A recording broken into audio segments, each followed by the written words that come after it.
Hi, my name's Isabel, and I have a 4-month-old son, and his name's Julius. My life story is pretty crazy. I grew up without a dad. My dad died at 2.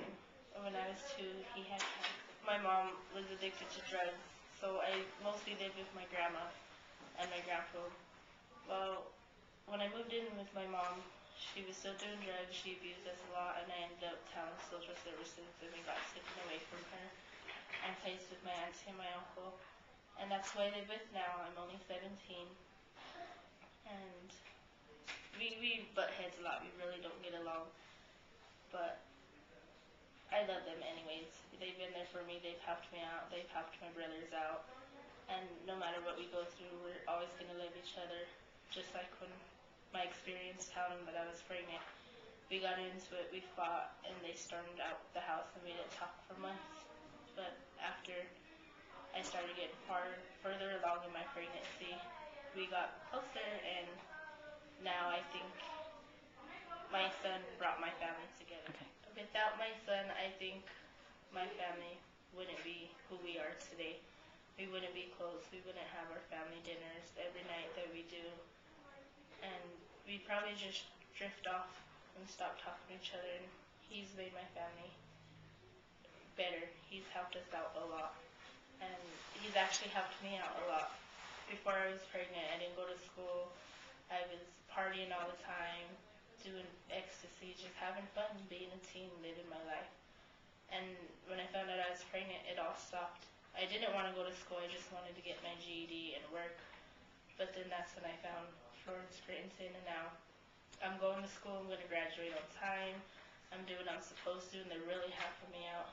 They're helping me set my goals in life, and they're going to help me try to get my CNA, my certified nurse assistant, because that's what I want to be. I want to be a nurse. I want to have a good life. I don't want to be like my brothers who use people and live off of them with their kids. I want to be different. I want to be an adult. I want to grow up. I want to change my life. Someday I hope to live in my own apartment, my own place with my son, and hopefully further along I'd have a new boyfriend who's actually going to be there for me and help me out and be there for my son. And I hope my dream is to become a nurse.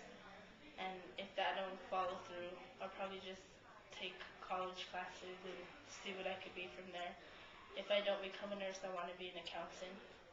And that's going to be pretty hard. It's frustrating because I'm not very good at math, but that's one of my goals as well. What scares me the most in life is that I fear that I'm not going to make it. I fear that I'm going to have to be like my brothers and live off somebody. But when I look at my son, my fears go away, and the only thing I could do is think positive and think that I am going to make it in life, and that I'm not going to be scared, and I'm not going to fail. And I get mad when people judge me. I know I have piercings, tattoos, and everything, and a lot of people judge me. They're like, wow, that girl's probably all ghetto. She probably has like 10 kids. And they judge me just by my appearance, but yet they don't really know me. They don't know what I'm about, and they don't know how my life is and how it was when I grew up, or when I was growing up. And now I've changed a lot. I'm the person I am today. I'm still mean, and I do have an attitude, but I'm a whole different person. I want to finish school, and I want to achieve in life. I don't want to be a loser or a reject. Women are 3 times more likely to be sexually abused than boys. And 1 in 3 girls in the United States are sexually abused, and over 32% of adult women report being sexually abused as children. To me, I don't think we could accept this.